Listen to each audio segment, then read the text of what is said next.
Why don't we talk about TikTok taking on YouTube with experimental, get this, landscape video? Yeah, what I find kind of funny about the little thumbnail that we have here is that it's still not the full screen, which I find kind of interesting. I don't know if that's because of how the person filmed it or what. But yeah, it's like still only part of the screen, which is interesting. So this is a duet. It's actually 2 vertical videos. Yeah, but you can do that when it's, oh, is that why? Because they can't horizontally expand their currently vertical content. Oh, that's weird. I don't know. Anyways, yeah, the feature marks another way that TikTok is competing with YouTube, particularly in terms of attracting longer form video creators and increasing the max video length to 10 minutes back in February. We talked about that as well. Yeah. I somewhat questioned the attracting longer form video creators. I mean, I'm sure it will happen, but I have seen a bunch of stuff about monetization on TikTok. And unless you're getting them sponsors, it's quite lacking.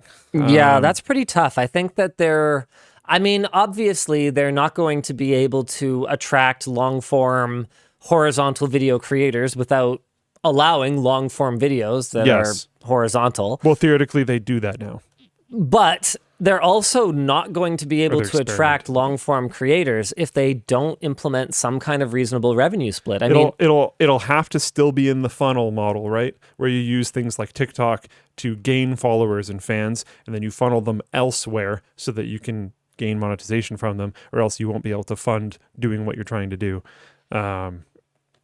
People sometimes talk about the funnel model when you talk about Twitch, because like if you start on Twitch, you're basically going to gain no one new until you're really, really big. So you have to funnel people into there eventually. Yeah, I'm trying to think of like what it would take for me to start uploading our long form content on TikTok. And the question isn't really, could we do it? Yeah, of course we could. Well, as long as it's under 10 minutes. Yeah, it could be fairly easily integrated into our workflow. But why? Yeah. Why would we do it? Yeah. I guess is the question. And honestly, this is a question that comes up a lot for me. Why exactly is it that every social and online video platform feels the need to just copy each other and become each other? This is probably just me being like old man yells at cloud, you know? Like, why does YouTube need a competitor for TikTok? Why does it need these, 30-second to 1-minute videos? Why can't YouTube be YouTube and TikTok be TikTok, and everyone is just fine with YouTube being YouTube and TikTok being TikTok? I do kind of wish platforms focused a little bit less on feature chasing and a little bit more on like not being crap. Like we had a problem with Teams the other day. Yeah. The other day being, I think yesterday. No, wait, yeah, yesterday. And it's just coming off of that, I'm just like, man, like I wish we could have used MSN because it was more stable. Like I would have expected everything we did pretty much to have worked on MSN better than it did on Teams. And that's crazy. It's made by the same company, but it's like 2 decades newer. You'd think it would be better. And obviously in some ways it is. I'm not that stupid. But it's so unstable. It's one of those things where, even stability aside, what identity does a platform have anymore? Yeah. Like as someone who hasn't used Facebook in quite some time, other than to occasionally get like a messenger chat from someone that I know that mains Messenger, I don't really understand what Facebook's identity is anymore, because they kind of have everything. And I feel the same way about YouTube these days. What exactly is it that I go onto YouTube for? I mean, I understand what YouTube wants me to do. They just want me to spend as much time as possible in their app. But beyond that, what is your identity? What is your elevator pitch for? Pretend I'm a completely new user. I've never seen your platform before. I am choosing a video platform that I am going to watch videos on. What's your pitch? Well, we've got this, and we've got this, and we've got this, and we've got this. And I'm like,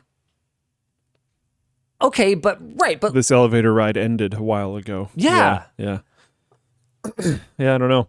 I feel like YouTube, out of all the ones that you mentioned, almost feels like it's the most focused.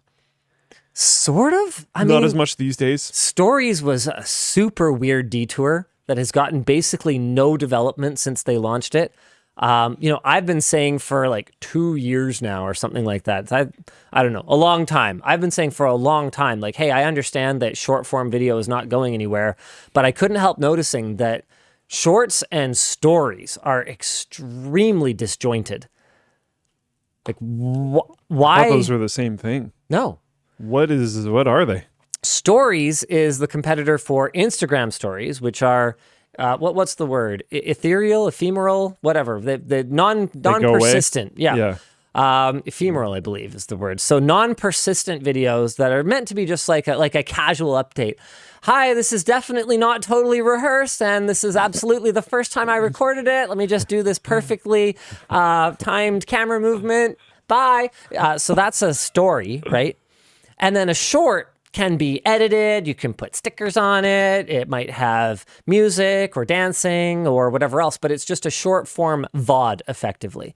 So stories so it's supposed to go in order of spontaneity, from live to stories to shorts to VOD, right?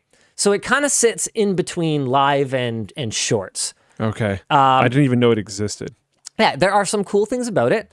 One thing that's really neat is that you can reply to a comment on a story with a story.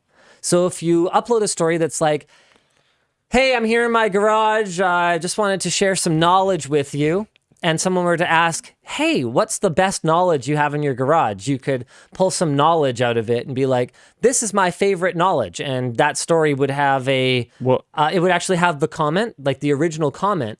And so you just reply to it directly. You don't have to say, hey, someone asked me what my favorite knowledge is, and this is it. And that's the ephemeral content? Yeah. So it goes up for a little while, and then it just like goes away. And it actually like got a lot of views. I don't know what those view numbers meant. I don't know what percentage of the video they watched or whatever else. But Jaden said like YouTube video replies from 15 years ago. I know, right? Yeah. And I think there's a lot of room for development there. Like they could have taken stories and turned it into a Cameo-like feature, for example. That could have been extremely powerful for creator monetization. I pitched something earlier. I would love to be able to reply to like a highly uploaded video comment with a story. They should take something from OnlyFans and do paid requests. Paid requests. Oh, where you just send a message to the creator. Well, is that different from Cameo? I don't know how it actually works. Okay, Cameo is you. I don't know how it works on either. So on Cameo, you set a price, and it's like, $20 or $200. Like it's kind of all over the place. And people will basically send you a request. Hey, can you wish Jeremy happy birthday? He likes tigers, or whatever. And then they'll record it and fire it over to you. Okay. So is that kind of what? I don't know how it works, so it might be exactly the same. Yeah, I think it's fairly similar. Okay, yeah. But I know you can like ask for something and say that I genuinely don't. This is why I don't know how it works. Whatever, stop it. I think you can ask for something custom. Like say you wanted pictures of something, you could ask for it and say you'll pay a certain amount, right? So if you could do that on YouTube, if you could ask a YouTube creator for a video of something and say you'd pay a certain amount, that could be an interesting monetization. Yeah, absolutely. Yeah. Absolutely. I mean, another thing too is that one of the I would admit it if I used it. It's not that weird. Whatever. One of the things that YouTube is not shy about pushing is channel memberships. So there's super thanks, I believe, is a way that you can boost a comment under a video. Members are supposed to get some kind of like priority in video comments. Oh, okay. I would see replying to a channel member with a story as a way that you could incentivize people to sign up and become members of the channel. And because we have Floatplane, it's not something that you'd be likely to see us do a ton of. But if I was a niche creator, a smaller creator, or even a larger one who was completely YouTube focused, I could see stuff like that being extremely powerful. But hey, I'm not in charge of YouTube, obviously. So I guess they'll just keep not developing meaningful ways for creators to interact with their viewers, and that'll be great. Yeah. Pretty much. Neat. As for TikTok, I don't know. I just wish it would die. It won't, though. I know. They apparently now outrank YouTube for average minutes per day spent by people ages 4 to 18. Who is putting their 4-year-old on TikTok? That was my biggest reaction to that, was that you started with 4. Whoa. Wow.